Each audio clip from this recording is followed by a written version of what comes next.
My fiancée, Carly, told me, I need to know if we're truly meant for each other. You're too predictable, and I deserve to know if there's someone better out there. Then she disappeared for a week with a stranger. 2 months later, she came back begging. I'm Atlas, a 31-year-old man. I work in construction management for a fairly large company here in the city. I make decent money, own my house, and drive a new truck. Basically, I have my life together.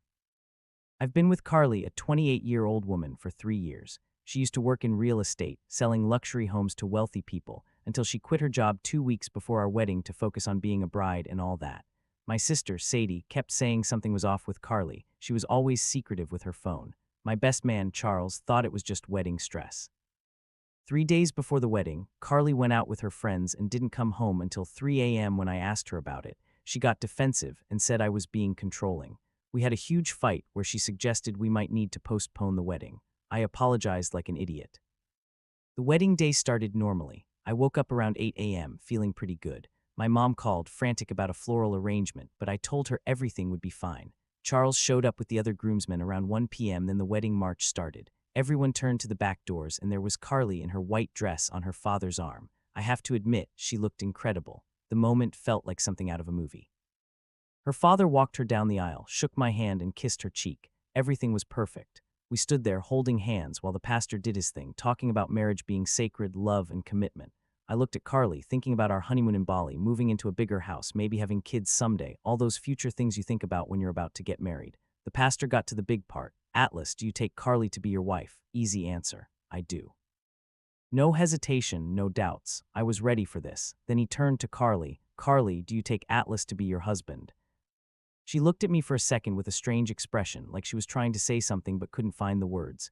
I thought maybe she was emotional. Some brides cry at their weddings. That's when the back doors of the church burst open. A guy in a dark suit walked in. I recognized him immediately. Anthony, Carly's ex-boyfriend from college. What the hell was he doing here? He wasn't on the guest list. Started walking down the aisle like he owned the place, not caring that he was interrupting a wedding ceremony. Everyone turned to stare. The music stopped and the pastor stood there, mouth agape. I was still holding Carly's hands, but I could feel her tense up. Anthony walked straight to the altar, looked at me, then at Carly, and said, loud enough for the whole church to hear, Carly, I know you still love me. Carly said, Anthony. He continued, the night we spent together 3 days ago was amazing. Come with me? The entire place went dead silent. You could have heard a pin drop. I looked at this guy thinking, did he just say what I think he said? 3 days ago. That was the night she came home at 3 a.m. I looked at Carly, and she had tears in her eyes, not happy tears. She was looking at Anthony like she'd seen a ghost. Then she turned to me and said, Atlas, I'm sorry, I can't do this. Just like that, she let go of my hands, dropped her bouquet, and ran down the aisle toward Anthony. He followed her out the back doors, and they were gone. I stood at the altar in my tuxedo, holding her bouquet because it hit me in the chest when she dropped it. 200 people stared at me like I was some kind of zoo animal. My mom was crying. My dad looked like he wanted to kill someone. Carly's family sat there, mortified. The pastor cleared his throat and said something about life taking unexpected turns, but I wasn't listening. I was just staring at those back doors, wondering what the hell just happened to my life. My brain wasn't working right. I kept thinking this had to be a prank, or maybe I was having a nightmare. Like maybe I'd wake up and it'd be the morning of my wedding again and everything would be normal. But no, I was wide awake and this was really happening. Charles came up behind me and put a hand on my shoulder. Dude, what was that? He whispered. But it was so quiet in there that half the church probably heard him anyway. I couldn't answer him. Honestly, I had no idea what to say. Sorry guys, turns out my fiancée was cheating on me with her ex and decided to let me know in the worst possible way. Yeah, that would have gone over well. Carly's family sat there looking mortified. Her mom covered her face with her hands. Her dad stared at the floor like he wanted to disappear. Josephine, her sister, who was supposed to be the maid of honor, stood next to me in that purple dress, looking like she was going to throw up. Finally, Charles grabbed my arm and said, "Come on, man, let's get out of here." Good idea, because I probably would have stood there all day like an idiot if he hadn't moved me.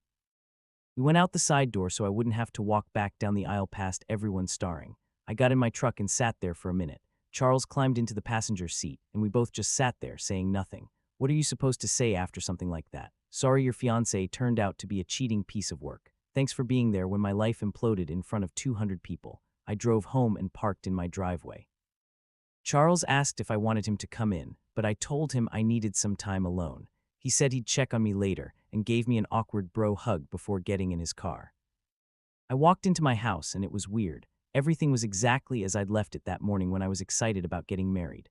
Wedding stuff was still everywhere. The guest list on my kitchen table, Carly's spare makeup bag she forgot to take to Josephine, the fancy luggage we bought for our honeymoon by the door. My phone started buzzing like crazy, text after text, call after call. Everyone wanted to know what happened, if I was okay, what the hell was wrong with Carly. I turned off my phone and sat on the couch, staring at the wall.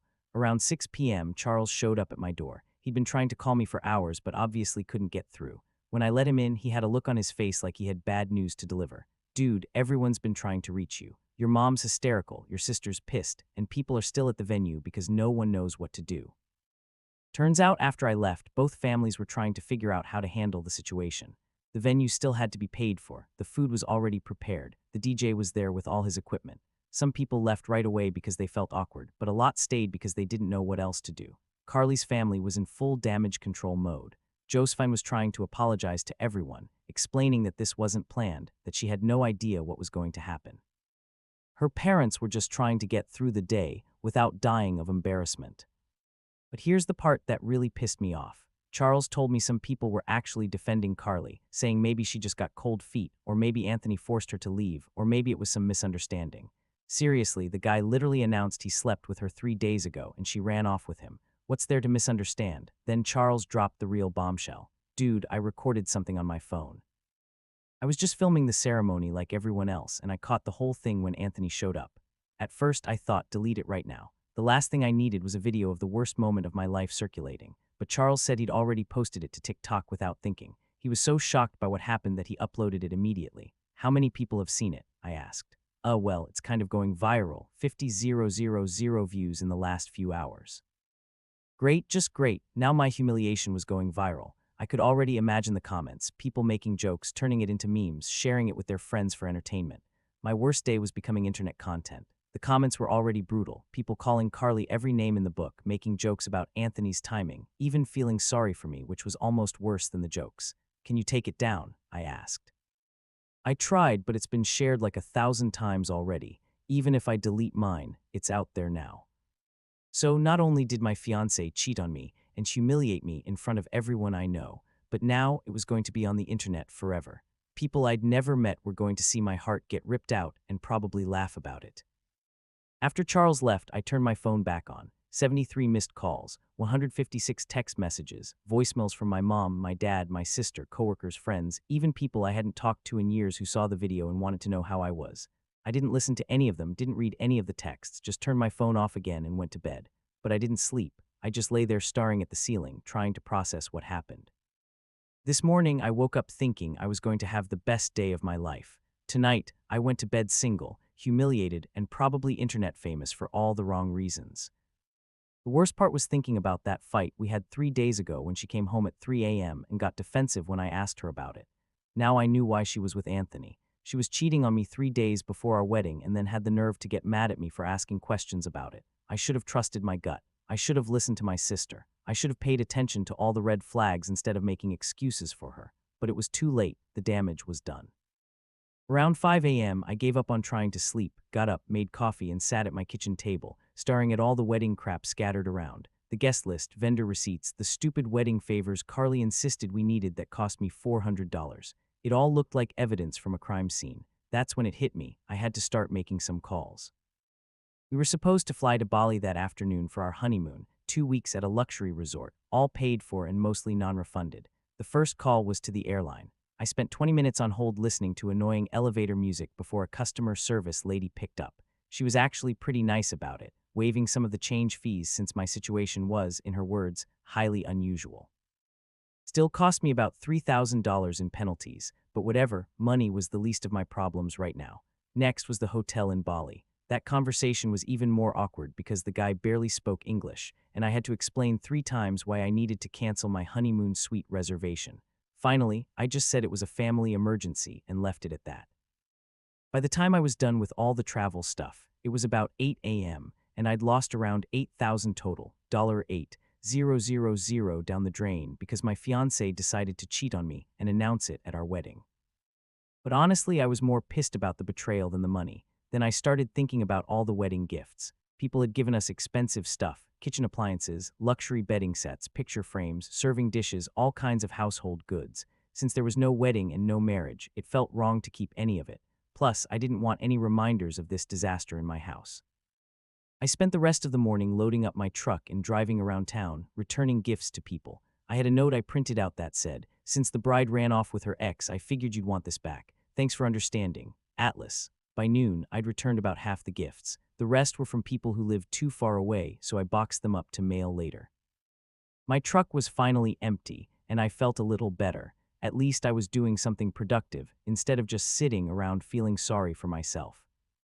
Then I remembered Carly's car. She'd been driving my old BMW for a year while I bought myself a new truck.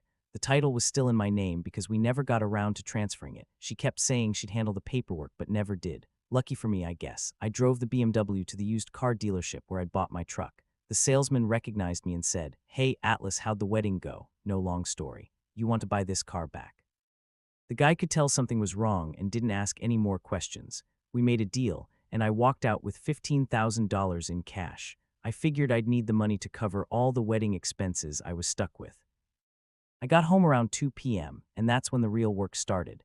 Carly had been living in my house for 2 years and had accumulated a ridiculous amount of stuff. It took me most of the afternoon to pack it all up. I filled the bed of my truck twice with boxes and garbage bags. I took down all her pictures from the walls, boxed up her books, and even packed the stupid decorative pillows she insisted we needed for the couch. By 6 p.m., everything was loaded and ready for delivery.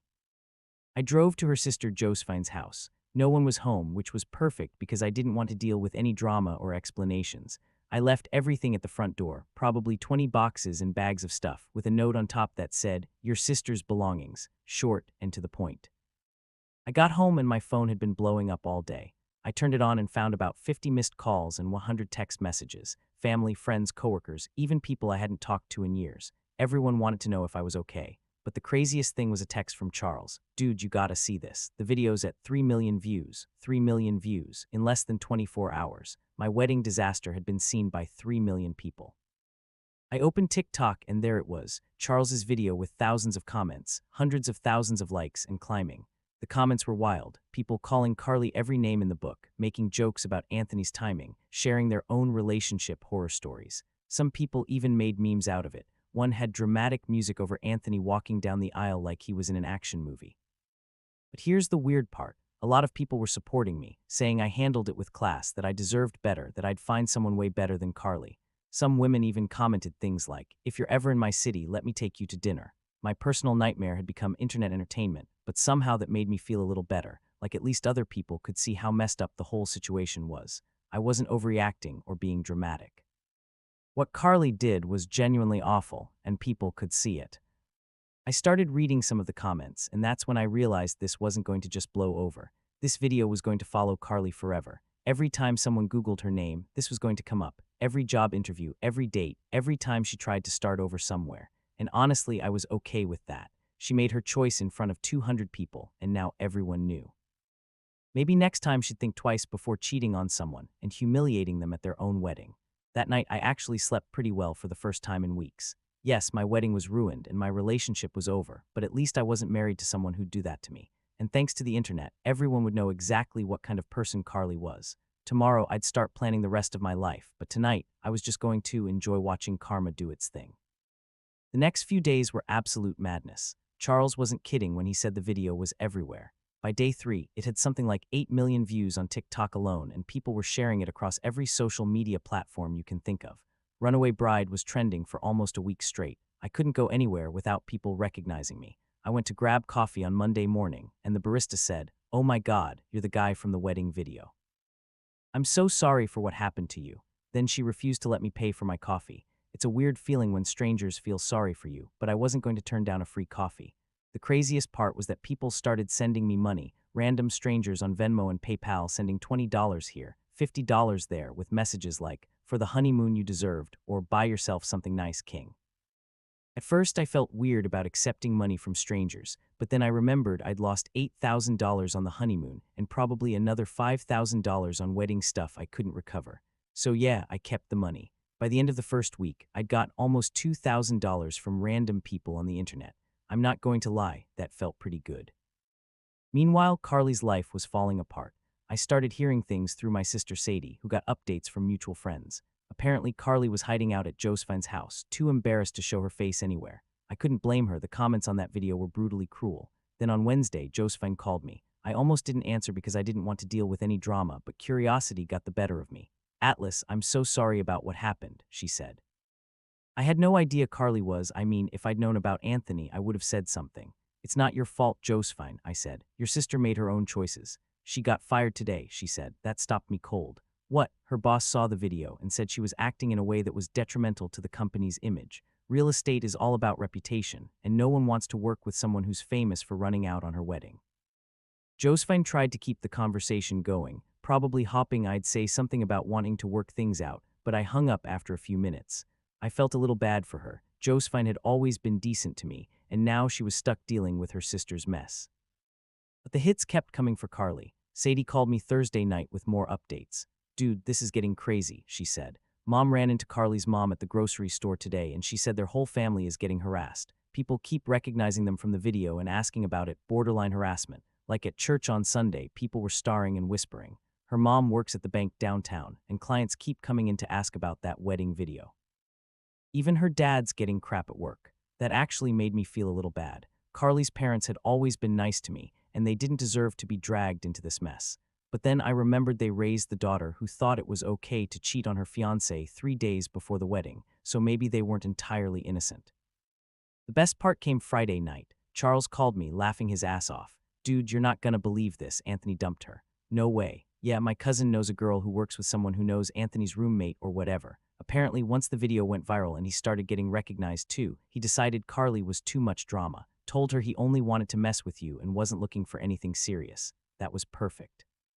So not only did Carly blow up her life for this guy, but he was just using her to get back at me for some reason. I didn't even remember doing anything to Anthony. We barely knew each other when Carly and I started dating. So now she was unemployed, single, and living with her sister because she couldn't move back in with her parents. Why not? Apparently, her grandparents threatened to disinherit the whole family if they let her move back in, super old-school religious folks who thought what she did was unforgivable. At night, I looked at the video comments again. Most were still trashing Carly, but some people were analyzing the whole situation. One comment stuck out. This girl really thought she could have it all. She wanted the security of the nice guy but the thrill of the bad boy. Well, now she's got neither. That summed it up pretty well. Carly wanted to marry me for stability and security, but still wanted to mess around with Anthony for whatever reason. When she got caught, she had to choose, and she chose wrong. Now she was finding out Anthony didn't want her long-term. He just wanted to cause drama. Another comment said, imagine being so selfish that you'd rather humiliate someone at their own wedding than just break up with them privately beforehand. Yeah, that's what really got me. If she wanted to be with Anthony, she could have called off the wedding. Instead, she let me pay for everything, invited 200 people, and then made a public spectacle of leaving me. But reading all these comments from strangers who got it, who understood how messed up the whole situation was, made me feel validated. I wasn't overreacting or being dramatic. What Carly did was genuinely awful, and people could see it. Monday morning, I went back to work feeling better than I had in months. My boss asked how I was doing, and I told him honestly, better every day. There was a promotion opportunity coming up that I was going to focus on instead of dwelling on relationship drama. That's when I realized I wasn't the victim in this story anymore. I was the guy who dodged a bullet and came out stronger. And Carly, she was just another cautionary tale about what happens when you try to play with people's hearts. About a month after the wedding disaster, things were finally calming down. Work was going well. I'd saved a decent amount of money without having to pay for Carly's expenses, and honestly, I was sleeping better than I had in years. Turns out, I was way more stressed out by that relationship than I realized. All those months of wedding planning, dealing with Carly's mood swings, I didn't realize how draining it was until it was over. Now I could just come home, watch whatever I wanted on TV, eat whatever I felt like, and not worry about anyone else's drama. My family was great about it too. My mom stopped asking if I was okay every time we talked. My dad went back to giving me normal work advice instead of trying to be a relationship counselor. And Sadie was just relieved she didn't have to pretend to like Carly anymore. I gotta be honest, Sadie said one day while we were having lunch. I never thought she was right for you. Too high maintenance, always making everything about her. You're so much better off. Why didn't you say anything? I asked. Would you have listened? You were in love, dude. When guys are in love, they don't want to hear that their girlfriend sucks. She was probably right. I would have just gotten defensive and made excuses for Carly, like I did every time someone questioned our relationship. Meanwhile, I kept hearing things about Carly through the grapevine. Nothing good. Josephine called me again about 6 weeks after the wedding. I almost didn't answer, but I figured I might as well hear what new mess Carly had gotten herself into. She's having a really hard time, Atlas, Josephine said. She can't find a job anywhere because that video comes up every time someone Googles her name. She's been applying at restaurants, retail, anything that'll hire her. That's rough, I said, trying to sound sympathetic, but honestly I didn't feel much. She's been asking about you, Josephine said. Wants to know if you're seeing anyone, if you ever think about her. Tell her I'm doing great and I hope she figures her life out. Would you ever consider talking to her, maybe for closure? We got closure at the altar, Josephine. She made her choice pretty clear. I wasn't interested in playing therapist for her sister. Carly made this mess. She could deal with it. A couple of weeks later, Sadie gave me another update. She'd run into someone who knew someone who'd seen Carly working at this chain restaurant near the mall. Apparently she was a hostess or something, making minimum wage and still living with Josephine because she couldn't afford her own place. Her whole friend group had ditched her too. Big surprise, Sadie said. Nobody wants to be associated with someone who's internet famous for being awful. Most of Carly's friends were pretty shallow anyway, the kind of people who cared more about image and social media than actual loyalty. It made sense they'd distanced themselves once she became a meme. Anthony's situation was even more pathetic. I heard he'd moved to another state entirely, probably got tired of people recognizing him as the homewrecker from the viral video. So Carly blew up her entire life for a guy who used her to mess with me, and then bilayed when things got messy. Around the 2-month mark, I was feeling pretty good about everything. Charles and I were at this sports bar watching a game when he brought up something I'd been thinking about. You know what's crazy, he said. If Carly hadn't pulled that stunt, you'd be married to her right now, probably miserable and dealing with her crap every day. That night, I lay in bed thinking about what he said. Yeah, getting left at the altar sucked, and the viral video was embarrassing. But what if Carly had actually gone through with it? What if I'd married someone capable of cheating on me, and then humiliating me in front of everyone I cared about? I would have been stuck with her. Divorce would have been a mess and expensive. We probably would have had kids, which would have meant dealing with her for the rest of my life.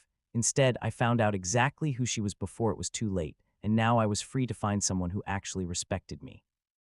The universe did me a favor that day, even if it didn't feel like it at the time. Sometimes, the worst thing that happens to you turns out to be the best thing in disguise, and sometimes, people do you the biggest favor of your life by showing you their true colors before you make a permanent mistake. I was actually grateful to Carly, not for the humiliation or the time and money lost, but for saving me from a lifetime married to someone who'd do something like that. Better to find out at the altar than 5 years into a marriage with kids, a mortgage, and all kinds of complications. 3 weeks later, I was probably having the best Saturday morning I'd had in years. Then I heard a car door slam in my driveway. I looked out the side of the house and saw this beat-up Honda Civic parked behind my truck. I didn't recognize the car, but when the driver got out, my stomach dropped. It was Carly. She looked awful, hair a mess, face puffy like she'd been crying, wearing old sweatpants and a t-shirt I'd never seen her in. This wasn't the polished real estate Carly I used to know. She looked like someone who'd been living in her car. Part of me wanted to go back inside and pretend I wasn't home, but I was curious about what she wanted after 2 months of radio silence. I walked around to the front of the house, and she was already at my door, her finger hovering over the doorbell like she was working up the nerve to press it. When she saw me, she started crying immediately. Atlas, thank God, I wasn't sure you'd be home. What do you want, Carly? I said. She tried to step toward me, but I backed up. I wasn't about to let her think there was any chance of physical contact. Can we talk, please, just a few minutes? I almost said no, but honestly I was curious about what kind of lie she was going to try to sell me. Plus, better to get this over with now than have her keep showing up. You've got 5 minutes, talk. She took a deep breath and launched into what sounded like a rehearsed speech, all about how she made the biggest mistake of her life, how she panicked about getting married, how Anthony manipulated her into thinking I wasn't right for her. Classic manipulation tactics, blaming everyone else, playing the victim, acting like she had no choice. He told me you were just using me for the physical stuff and that you'd get bored after we got married, she said. He said I deserved someone more exciting, more passionate. I was so confused and scared of making the wrong choice. So you decided to test that out 3 days before our wedding, I said. Her face turned red. That wasn't supposed to happen. We were just talking and things got out of hand. I regretted it immediately. But then he showed up at the church and I panicked. You panicked and ran off with him, Carly, in front of 200 people. That's not panic, that's making a choice. She started crying harder, saying she realized right away she'd made a mistake, that Anthony didn't want a relationship, just to mess with me. Then she said he dumped her 2 weeks later, saying it was all just to prove a point. What point? I asked. I don't know, something about you thinking you were better than him in college or whatever. I never got it. Great, so I got humiliated at my own wedding over some imaginary grudge from 10 years ago that I didn't even know existed. Then she launched into this whole speech about how she's learned from it, how she knows who she really wants now, and that's what matters. She tried to grab my hands while she was talking, but I pulled away immediately. I told her what really mattered was that she was unemployed, living with her sister, and her life had fallen apart, so now she wanted to crawl back to the stable guy who had his life together. She got defensive, saying that wasn't why she was there, that she realized I was the best thing that ever happened to her, and she threw it away for nothing. You're absolutely right, you threw it away, I said. And not just for nothing, you threw it away in the most humiliating way possible. That's when she really lost it, started doing those ugly sobs that probably had my neighbors peeking out their windows, begging me to give her another chance, saying she'd do anything to fix it, get a job, pay me back for the wedding, go to therapy, whatever I wanted. She said we could start over somewhere else where people didn't know about the video. And there it was, she wanted to run away from the consequences and start fresh somewhere else like none of this ever happened. You think this is about the video, I said. You think I'm embarrassed about what happened. Well, I'm not. The only person who should be embarrassed is you. Everyone who saw that video saw exactly what kind of person you are. They saw me get screwed over by someone I trusted, and they felt sorry for me. You're the one who looks like trash. That hit her hard. She stopped crying for a second and just stared at me like she couldn't believe what I'd said. Finally, she said, I'm desperate, okay? I have nowhere to go. My family won't talk to me. My friends ditched me. I can't get a decent job because that video follows me everywhere. You're the only person who might give me a second chance. You don't want to get back with me because you love me, I said. You want to get back with me because I'm your only option. That's not true, she said. Yes, it is. If Anthony wanted a relationship with you, if you could get your old job back, if your family forgave you, would you be here right now? She didn't answer, which was an answer in itself. I turned around and started walking back to my house. She called after me, saying she'd wait for me to change my mind, that she knew I still cared, all kinds of desperate stuff, but I kept walking. I got to my front door and turned around one more time. She was standing by her car, looking completely defeated. Carly, I said, yeah, the next time you want to test if someone's the right one for you, do it before the wedding, not at the altar. I walked inside, and that was it, the final chapter of the Carly saga. She tried every manipulation tactic in the book. Guilt, desperation, promises to change, playing the victim. But I wasn't the same guy who would have fallen for that stuff 3 months ago. Carly taught me a valuable lesson. When someone shows you who they really are, believe them the first time. She showed me she was selfish, dishonest, and willing to destroy other people to get what she wanted. I believed her, and I acted accordingly.